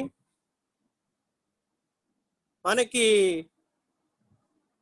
దాహాన్ని తీర్చేటువంటి మంచినీళ్లు కానీ, కాఫీ, టీలు మొదలైనవి ఈ కాలంలో అలాగూ అందించి, మనకి శ్రమ పరిహారం అంతా అయిన తర్వాత, శ్రమనంతా పోగొట్టిన తర్వాత ఒక ఉపదేశం చేస్తుంది అనమాట. ఫలానా పని మీరు చేసి ఉండకపోవచ్చు, అది కొంచెం మీరు చేయకుండా ఉంటే బాగుంటుంది, లేదు ఫలానా పని మీరు చేస్తే బాగుంటుంది అని మెల్లగా చెప్పి చెప్పనట్టుగా ఒక ఉపదేశాన్ని మనకి అందిస్తుంది అనమాట. అది మంచి భార్య అయితే. అంతేగాని ధనలోభ కోసమో కామం కోసమో, లేదు మనల్ని ఏమార్చడం, మోసపుచ్చడం కోసమో చేసింది కాకుండా, చాలా స్ట్రైట్ ఫార్వర్డ్ గా ఉండేటువంటి ఉత్తమమైనటువంటిది, మన క్షేమ సమాచారాలను కోరి ఆదర్శ దంపతులుగా, ఆదర్శమైనటువంటి భార్యగా ఉండేటువంటి ఒక పత్ని ఎట్లాగైతే మన క్షేమ సమాచారాన్ని కోరుకుంటూ, మన యొక్క క్షేమాన్ని కోరుకుంటూ ఒక ఉపదేశాన్ని, అంటే ఫలానా చేస్తే మంచిదని నేను అనుకుంటున్నానండి, తర్వాత మీ ఇష్టం, అలా చెప్పి చెప్పనట్లుగా మనకి తప్పు కార్యం నుంచి, తప్పైనటువంటి అసత్కార్యాల నుంచి మనల్ని విడదీసి తొలగించి సత్కార్యముల్లో మనల్ని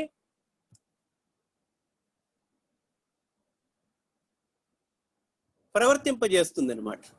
ఎట్లాగైతే ఆ యొక్క ఉత్తమమైనటువంటి భార్య, పత్ని తన యొక్క భర్తని ప్రియమైన వాక్యాలతో, చాలా తన మందహాసంతో ఆకర్షింపజేస్తూ, ఆ ఆకర్షణలోనే తన ముఖాన్ని తన వైపు తిప్పుకుని అతనికి మంచి చేయడం కోసం ఒక మంచి ఉపదేశాన్ని ఎట్లాగైతే ఆ రసాస్వాదనలో పాటు చేస్తుందో, మనకి తెలియని కూడా తెలియదు, సరేలే అట్లాగే చేస్తే పోతుంది అనేటువంటి ఒక మంచి విషయాలు నేను చెప్పడం అని మనకి ఉపదేశించేటువంటిది ఎట్లా భార్య ఎట్లాగైతే ఉంటుందో, ఆ విధంగా మనల్ని రసాలు, అలంకారాలతో, అంటే శృంగార రసం గాని, రౌద్ర రసం గాని, బీభత్స రసం గాని, ఇట్లా 9 రసాలు ఉన్నాయి కదా. శృంగార వీర కరుణాద్భుత హాస్య భయానకాః బీభత్సాద్భుత శాంతాశ్చ రసాః పూర్వైరుదాహృతాః అని 9 విధమైనటువంటి రసాలు ఉన్నాయి. అలాగూ మనల్ని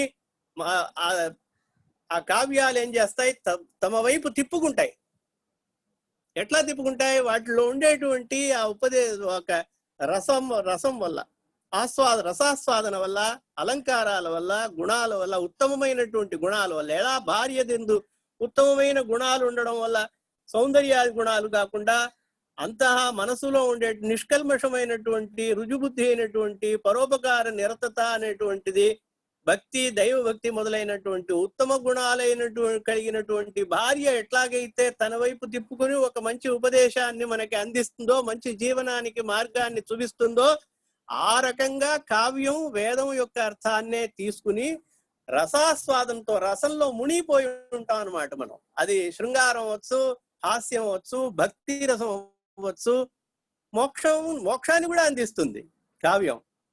ధర్మము, అర్థము, కామము, మోక్షాన్ని కూడా అందిస్తుంది. అందువల్లే ఇక్కడ వచ్చేసి మోక్షాన్ని మనకి మార్గదర్శనం అయినటువంటి భక్తి కావ్యాలన్నీ కూడా మనకి లభిస్తాయన్నమాట. మూక పంచశతి అంటారు, ఇలా నారాయణీయం అంటారు, నారాయణీయం ఇట్లాంటి మహత్తరమైనటువంటి కావ్యాలు, ప్రబోధ చంద్రోదయం, సంకల్ప సూర్యోదయం, ఇట్లాంటి ఎన్నో నాటకాలు వేదాంతపరమైనటువంటివి కూడా ఉన్నాయి మనకి భక్తి మార్గంలో. అట్లాగే రూపగోస్వామి రచించినటువంటి ప్రసన్న రాఘవము, ఉన్మత్త రాఘవము, అనర్ఘ రాఘవము, ఇలా ఎన్నో ఉన్నాయి, లెక్కలేనన్ని ఉన్నాయి. అలాగూ ఆ రసాస్వాదంలో మునిగి ఉంటాం. అభిజ్ఞాన శాకుంతలం కానివ్వండి, రఘువంశం, ఇట్లా కావ్యాల్లో ఆ మునిగి ఉండి ఆహా ఎంత అద్భుతంగా చెప్పాడు, పోతన చెప్పాడు, ఆ యొక్క సిరికిని చెప్పడు శంఖ చక్ర యుగములు చేదోయి సంధింపడే అని అలా మనకి ఆ యొక్క ఘట్టము మనసులో నిలుపుతోంది. అది నిలుపుతూ ఆ మధ్యలో భగవద్భక్తిని ఏర్పరుస్తున్నాడు. భగవంతుడు నిష్కల్మషమైనటువంటి ఏ విధమైన ఇతర ఆలోచనలు లేనటువంటి ఒక భక్తిని, అనన్య శరణాగతి అనేది ఉండాలి అని చెప్తున్నాడు. అనన్యాశ్చింతయంతో మాం ఏ జనా పర్యుభాస్తే తేషాం నిత్యాభియుక్తానాం యోగక్షేమం అహం వహామి. వహామ్యహం అని చెప్తున్నట్టుగా అనన్య భక్తికి ఉదాహరణ గజేంద్ర మోక్షం. ఆ సీన్ లక్ష్మీ అమ్మవారు అది కూడా శృంగారంలో చెప్తున్నారు. శ్రీ చేలాంచలమైన వీడడు అంటాడు. అది ఎందుకు భక్తిలో చెప్పడం? అదొక శృంగారంలో వాళ్ళిద్దరూ మునిగి ఉన్నా కూడా భక్తుడు ఇట్లా మనల్ని ప్రార్థించాడు. తావొక్కిన ధైర్యము విలో ప్రాణంబుల్ నీవే తప్ప ఇతఃపరం బెరుగా అని చెప్పంగానే మనకి ఆ సిరి చేలాంచలాన్ని కూడా ఉన్న పైన ఉన్నది కూడా తెలుసుకోకుండా ఆయన వెళ్తున్నాడు అని చెప్తూ ఉంటే అది మనకి ఆ భక్తి రసం, ఆ రసంలో ఆస్వాదిస్తూ ఉన్నప్పుడు తర్వాత మనం నెవరేసుకుంటాం అన్నమాట. ఆహా భక్తి అంటే ఇట్లా ఉండాలి కాబోలు, అనన్యాశ్చింతయంతో అంటే ఇట్లా ఉండాలి కాబోలు, అందుకనే వచ్చాడు అనేది మనం తెలుసుకుంటున్నాం. ఇది గజేంద్ర మోక్షంలో. అట్లా ఒక్కొక్క ఘట్టంలోనూ అది జూదం ఆడే ఒక పాండవుల సీన్ అయినా ఉండే, ద్రౌపది వస్త్రాపహరణం అయినా అవ్వచ్చు, ఏదైనా కూడా ఒక చోట శృంగారం ఉంటుంది, ఒక చోట రౌద్రం ఉంటుంది. దుశ్శాసనుడిని, దుర్యోధనుడిని అట్లా ఆ దుశ్శాసనుడి యొక్క ఇది చీలుస్తున్నాడు. అట్లాగే నరసింహస్వామి హిరణ్యకశిపుని యొక్క ఆ దీన్ని హృదయాన్ని రొమ్ము చీల్చి ఆ రక్తం తాగుతున్నాడు. అలా ఉన్నప్పుడు మనకి బీభత్సము, రౌద్రం మొదలైనటువంటి రసాలు కలుగుతాయి. ఆ రసాస్వాదనలో మునిగి ఉన్నటువంటి మనకి కొన్ని తత్వాల్ని మనం అందజేస్తుంది. ఇది కావ్యం యొక్క వైశిష్ట్యం అన్నమాట. కాంతా సంహితయా యయా సరసతామాపాద్య అంటున్నాడు. సరసం అంటే ఏంటి? మన తెలుగులో ఉండేటువంటి సరసం కాదు, రసముతో కూడినటువంటిది అని అర్థం అన్నమాట. సరసం రసాలతో కూడిన నవరసాలు ఒలికేటువంటి ఒక కావ్యం ద్వారా వాటికి మళ్ళీ పుష్టినిచ్చేటువంటి ఉపమా, ఉత్ప్రేక్ష మొదలైనటువంటి అలంకారాల ద్వారా, శబ్దాలంకారాల ద్వారా మనకి అవి అందిస్తాడనమాట. ఇప్పుడు జటా ఘటాహ సంభ్రమానంగానే మనకి ఒక గగుర్పాటు కలుగుతుంది ఆ శబ్దాల యొక్క ప్రాస వల్ల.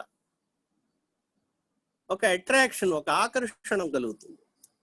అలా శబ్దాలంకారాలతో కూడా మనకి కావ్యాన్ని అందజేసి, ఎట్లాగైతే అది చెప్పాం కదా, ఒక అందమైనటువంటి మంచి గుణములు కలిగినట్టు సౌశీల్యవతి అయినటువంటి ఒక యువతి ఎట్లాగైతే మనల్ని ఆకర్షిస్తుందో అట్లా ఆకర్షించి ఉపదేశిస్తుంది అనమాట. ఇంకా చెప్పాలంటే కటుకౌషధవత్ శాస్త్రం అని. కటుకౌషధం అంటే చేదుగా ఉండేటువంటి మందు మనం వేసుకోలేము, శాస్త్రము అంతా అటువంటిది. అట్లా చేదుగా ఉండేదాన్ని ఇదేం చేస్తోంది, బెల్లంతో తేనెతోనో మిక్స్ చేసి కలిపి ఆ చేదే మనకి తెలియకుండా ఉండేట్టుగా తీపి మాత్రం కనబడుతూ ఉంటుంది, కానీ లోపల మందు ఉంటుంది. ఆ రకంగా ఒక అద్భుతమైనటువంటి మార్గాన్ని కనిపెట్టి మనకి కావ్యం అనే మార్గాన్ని అందజేసి ఈ కథని చెప్తూ ఉంటాడు, వర్ణనలు చేస్తూ ఉంటాడు. దాంట్లో ఒక తత్వాన్ని చెప్తాడు అనమాట. రఘువంశ రాజులంతా ఉన్నారు, ఇప్పుడు చెప్పాం కదా, అట్లాగనమాట. సీతామ్మవారు ఉన్నది. సీతామ్మవారు తను ఆత్మహత్య చేసుకోవాలని అనుకున్నది. తన కురుల్ని ఈ రావణాసురుడు వచ్చి బలాత్కారంగా 2 నెలలు నీకు టైం ఇస్తున్నాను, ఆ లోపల ఆలోచించుకో, లేకపోతే నీకు ప్రాణం తీసేసి నిన్ను నేను ప్రాతరాశనం అంటాడు, టిఫిన్ గా తినేస్తాను, అల్పాహారంగా పొద్దున పూట తినేసేస్తాను అంటాడు. ఆ రకంగా భయపెట్టిన తర్వాత జీవితం మీద విరక్తి చెందినటువంటి ఆవిడే ఆత్మహత్యకి పాల్పడుతున్నటువంటి సమయంలో ఈ హనుమంతుడు ఇట్లా వచ్చి చెప్పడం, రాముల వారి యొక్క చరిత్రని మెల్లగా అలా చదవడం, ఇలా కౌశల్య దేశంలో దశరథుడు అనే రాజు ఉన్నాడు, కూతురున్నాడు, ఇట్లా ఈ రకంగా వర్ణించేటప్పటికి ఆవిడికి ఏమర్పడింది, అది విన్నది. తర్వాత హనుమంతుడు రావణాసురుడు యొక్క వేషం వేసుకుని వచ్చి ఉంటాడా అని కూడా సందేహపడింది. సందేహపడిన తర్వాత లేదు, నా మనసు చెప్తోంది వీడు మంచివాడే అని చెప్తోంది అని చెప్పి మన మనసులో ఊరట పొంది అతనితో మాట్లాడి అంతా చేసిన తర్వాత అప్పుడు ఆవిడ చెప్తోంది అనమాట, కళ్యాణీబత గాథేయం లౌకికీ ప్రతిభాతిమే ఏతి జీవంతం ఆనంద నరం వర్షశతాదపి. ఆహా, పెద్దలు చెప్పినటువంటి వాక్యం ఉందే చాలా చాలా చాలా చాలా గొప్పది. కళ్యాణీబత గాథ, మంగళకరమైనటువంటిది. లోకంలో ఇట్లా ఒక ప్రావర్బ్, ఒక సామెత చెప్తారు కదా, 100 ఏళ్ళు జీవించినా నీకు రావాల్సింది 100 ఏళ్ళ 101వ ఏళ్ళలో కూడా రావచ్చు అని చెప్తారనమాట పెద్దలు. అందుకని బతికుండాలి. బతికుంటే బలుసాకైనా తినచ్చు అంటారు. బతికుంటే ఏనాటికైనా ఆనందం వస్తుంది. చచ్చి ఏమి సాధిస్తాం? ఇప్పుడంతా లోకంలో చూస్తున్నాం, ప్రతిదానికి, ప్రతి చిన్న విషయానికి ఆత్మహత్యలు అని చూస్తున్నాం. ఆవిడ చెప్తోంది, అయ్యో నేను చాలా పొరపాటు చేశాను, ఒకవేళ ఇట్లా ప్రాణం తీసుకుని ఉంటే ఈ ఆనందం దొరికేదా, భర్త యొక్క ఆచూకీ తెలిసేదా, నా యొక్క ఆచూకీ అతనికి తెలిసేదా, ఆ హనుమంతుడిని చూసేవాడా, అతను మళ్ళీ వచ్చేవాడా, నన్ను కలిసేవాడా, నన్ను తీసుకెళ్లేవాళ్ళ, ఇదంతా నష్టపోయేదాన్ని కదా. కళ్యాణీబత గాథేయం, ఇది చాలా లోకంలో చెప్తున్నారు. ఏతి జీవంతం ఆనంద నరం వర్షశతాదపి, 100 ఏళ్ల తర్వాత కూడా నీకు రావాల్సిన ఆనందం రావచ్చయ్యా, అందుకని ప్రాణాలు తీసుకోక బతికి సాధించు అని పెద్దలు చెప్తారు కదా. ఆ పెద్దల మాట ఎంత అర్థవత్తైనటువంటి, ఎంత గొప్పది అనేది నేను ఇప్పుడు తెలుసుకుంటున్నాను ఉంటుంది. ఇలా ఎన్నో ఉన్నాయి, సహస్రశః, వందల వేల సంఖ్యలో ఒక రామాయణంలోనే ఉన్నాయి. ఇలా ఇది ఆది కావ్యం. ఇలా మీరు కాళిదాసుని యొక్క కావ్యాలు, అలాగే మిగతా శ్రీహర్షుడు, భారవి, అలా మాఘుడు, అలా భవభూతి నాటకాలన్నీ కూడా ఉన్నాయి. ఇవంటి ఏంటంటే కావ్యం 2 విధాలుగా ఉంటుంది, దృశ్యము శ్రవ్యము అన్నమాట. దృశ్య కావ్యము, శ్రవ్య కావ్యం. అంటే ఒకానొక కాలంలో నాటకంగా అవి వేసేవాళ్ళు. కాలక్రమేణా ఏమైంది, నాటకాలు కూడా కావ్యంలాగా పఠింపబడుతున్నాయన్నమాట. దృశ్యం అయినా కూడా, అంటే టీవీ లాగా చూసి ఆస్వాదించాల్సినవి అయినా కూడా సినిమాల్లాగా వాటిని తర్వాత ప్రదర్శించలేకపోయారనమాట కాల పరిస్థితిని బట్టి. అలాగే యుద్ధాలు మొదలైనటువంటి ఎన్నో చీకాకులు దేశంలో ఏర్పడతాయి, సంభవిస్తాయన్నమాట. వాటి వల్లనో భాష యొక్క అభివృద్ధి లేకపోవడం వల్లనో ప్రదర్శించలేదనమాట.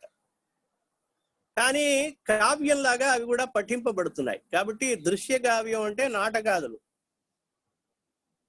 శ్రవ్య కావ్యం అంటే విని ఆనందించదగింది, పద్యాలు.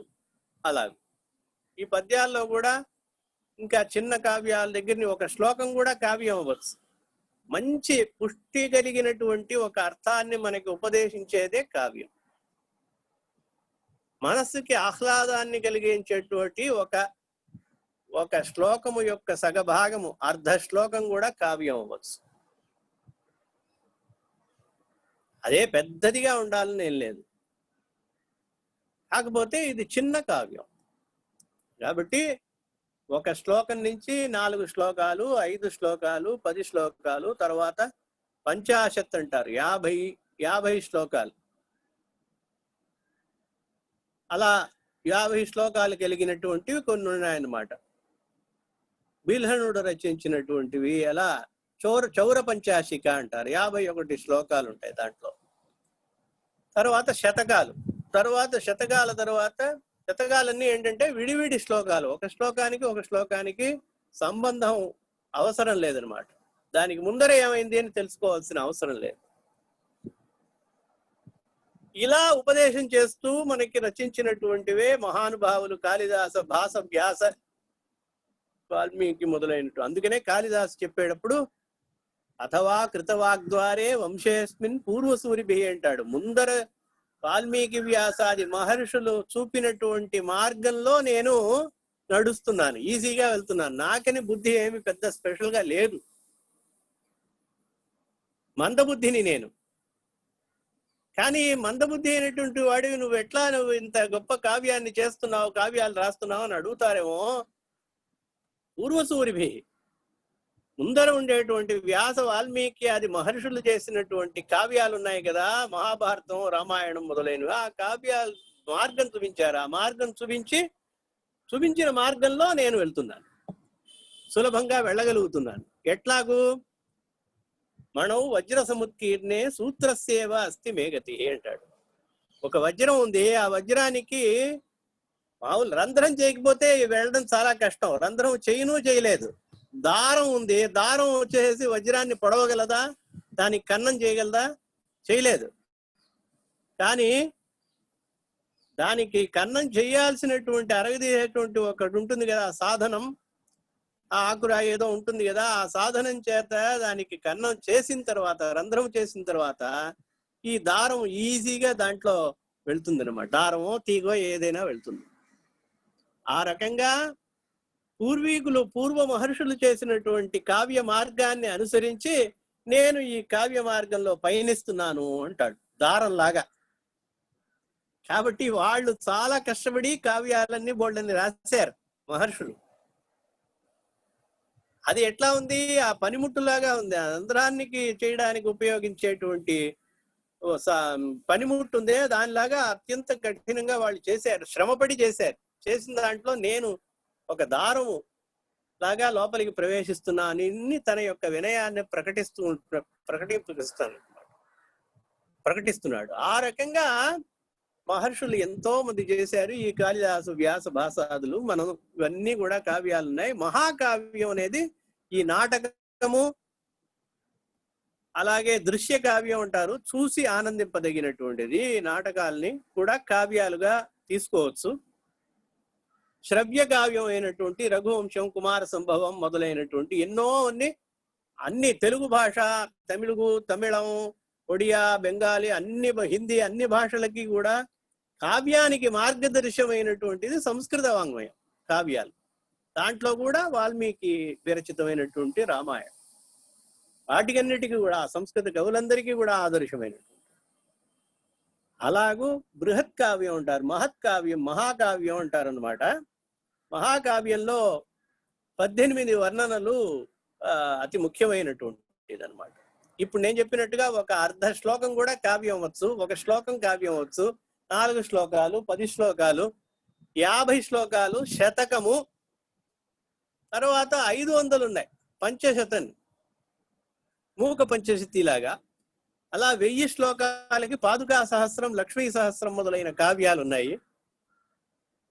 అవి కాకుండా సర్గలుగా ఉండి పెద్దదిగా ఉండాలి. ఇది మేఘ సందేశం మొదలైనటువంటి వాటిని లఘు కావ్యం అంటారు. లఘు కావ్యం అనేది ఒక పరిమితమైనటువంటి 60 శ్లోకాలు, 50 శ్లోకాలు, 100 శ్లోకాలు అట్లా ఉంటాయి లఘు కావ్యం. మహాకావ్యం అనే దాంట్లో 18 వర్ణనలు ఉంటాయి.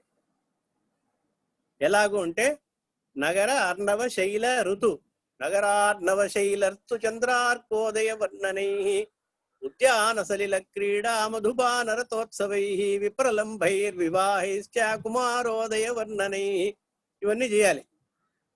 నగరార్ణవ నగరము, సముద్రము, నగర అర్ణవ శైలం, పర్వతాలను వర్ణించడం, ఋతువులు వర్ణించడం, చంద్ర అర్క ఉదయ వర్ణనై. చంద్ర అర్కోదయం అంటే సూర్యాస్తమనం, సూర్యోదయం, చంద్రోస్తమయం, చంద్రోదయం. ఇలా సరస్సులు, నదులు, వీటన్నిటిని, అలాగే రాజుల యుద్ధాలు, వాళ్ళకి పిల్లలు పుట్టడం, పిల్లలు పుట్టినది కోలాహలం, ఊర్లో జరిగేటువంటి ఉత్సవాలు, వీటన్నిటినీ వర్ణించేటువంటిది. ఇవన్నీ కూడా కుమారోదయం, విప్రలంభం, నాయికా నాయకుల యొక్క కలయిక, తర్వాత వాళ్ళ యొక్క విరహము, ఆ విరహంలో వాళ్ళ ఇద్దరి యొక్క అవస్థ, ఇవన్నీ రామాయణంలో ఉన్నాయి. ఉద్యానం, తోటలు వర్ణించడం, ఉద్యానవనాలు వర్ణించడం, నగరాలు వర్ణించడం, అలాగే ఉద్యాన సలిల క్రీడ, జల క్రీడలు, వివాహ వర్ణనం, ఇలాగూ వీటిల్లో కొన్ని తగ్గచ్చు. అట్లాగే 18 కావాలని కాదు, ఇలాగ అన్ని 30 వంతు ఈ వర్ణనలు కలిగినటువంటిది మహాకావ్యం అంటారు. ఇలా కావ్యాల్లో దృశ్య కావ్యం, శ్రవ్య కావ్యం, లఘు కావ్యం, మహాకావ్యం ఈ రీతిగా ఉంటాయన్నమాట. లఘు కావ్యం అంటే చాలా తక్కువైనది, విలువ తక్కువ, అట్లంతా ఏం లేదు. దానిలో చెప్పబడినటువంటి రసాస్వాదన, అలంకారం వాటిని బట్టే ఉంటుంది, కానీ అవన్నీ ఉండదు. కాబట్టి కావ్యం అనేటువంటిది ఇవన్నీ కలిగిస్తుంది. కావ్యం యశసే, మనకి కావ్యం వల్ల కీర్తి లభిస్తుంది, కీర్తి పొందుతాం అనమాట.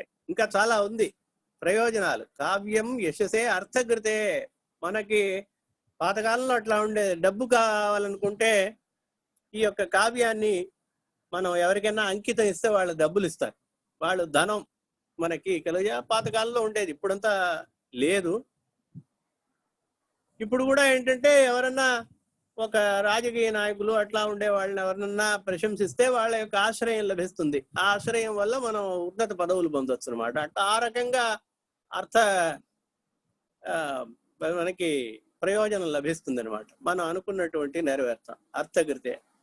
ముఖ్యంగా వ్యవహారం ఎట్లా, తల్లి దగ్గర తల్లిదండ్రులు, రాజులు, మంత్రుల దగ్గర ఎట్లా వ్యవహరించాలి, మిత్రుల దగ్గర ఎట్లా వ్యవహరించాలి, అలాగే దాసుల దగ్గర అంటే మనకి పనివాళ్ళ దగ్గర ఎట్లా వ్యవహరించాలి, భార్య భర్త మధ్య బాంధవ్యం, పుత్రుల యొక్క పుత్రికల యొక్క వాళ్ళ తండ్రి తాతల యొక్క బాంధవ్యం ఎట్లా వ్యవహరించాలి, గురువుల దగ్గర ఎట్లా వ్యవహరించాలి అనేటువంటి సమస్తమైన వ్యవహారములు మనకి కావ్యం వల్ల తెలుస్తాయి.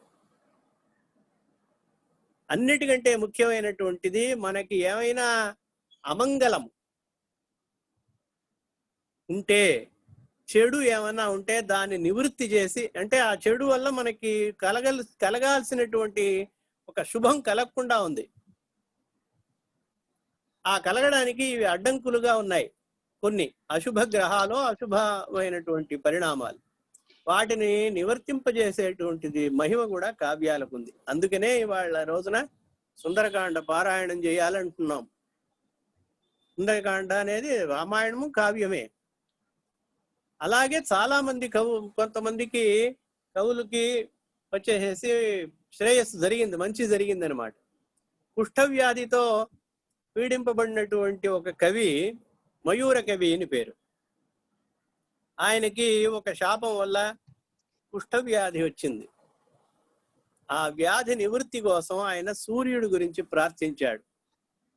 అదే సూర్య శతకం అని 100 శ్లోకాలు సూర్యుడిని గురించినటువంటి శ్లోకాలని ఆయన రచించాడు. ఆ రచించిన తక్షణమే ఆయనకి పూర్తవడంతో ఆయనకి కుష్ఠవ్యాధి నివృత్తి అయింది.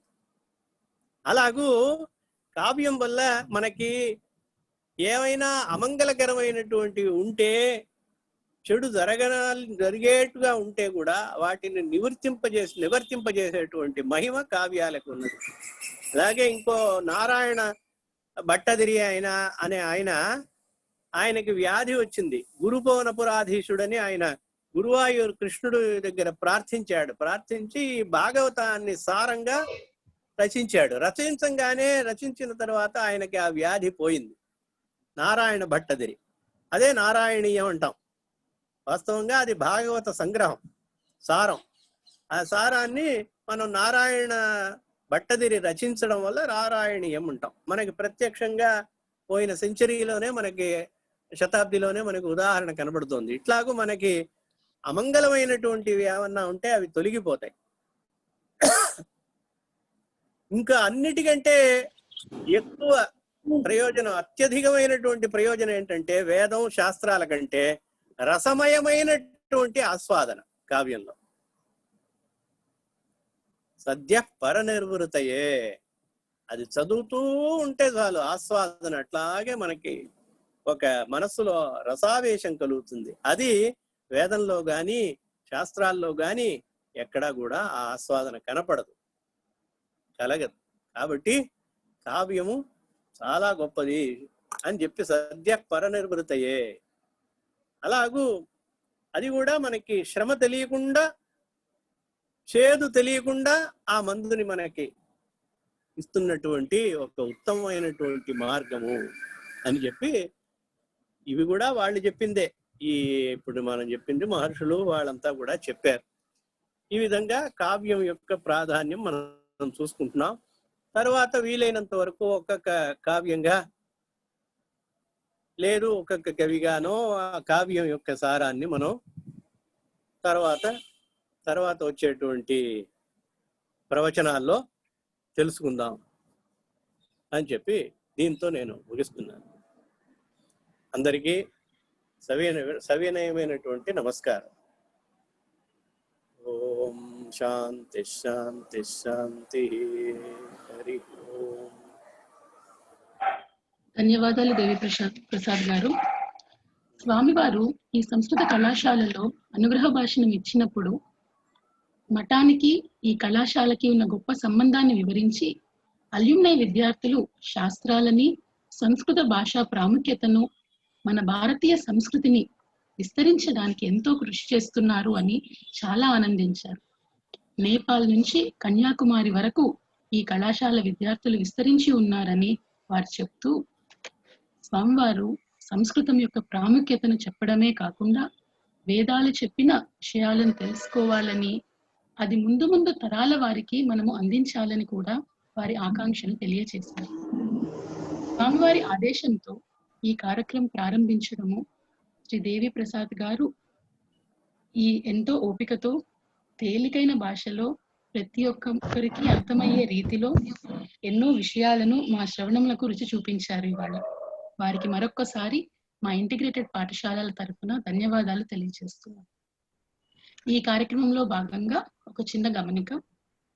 ఇవాళ ప్రారంభించిన కార్యక్రమము ప్రతి వారము సోమవారము, గురువారం సాయంత్రం 7:30 నుంచి 8 గంటల వరకు ప్రతి వారము జరుగుతుంది.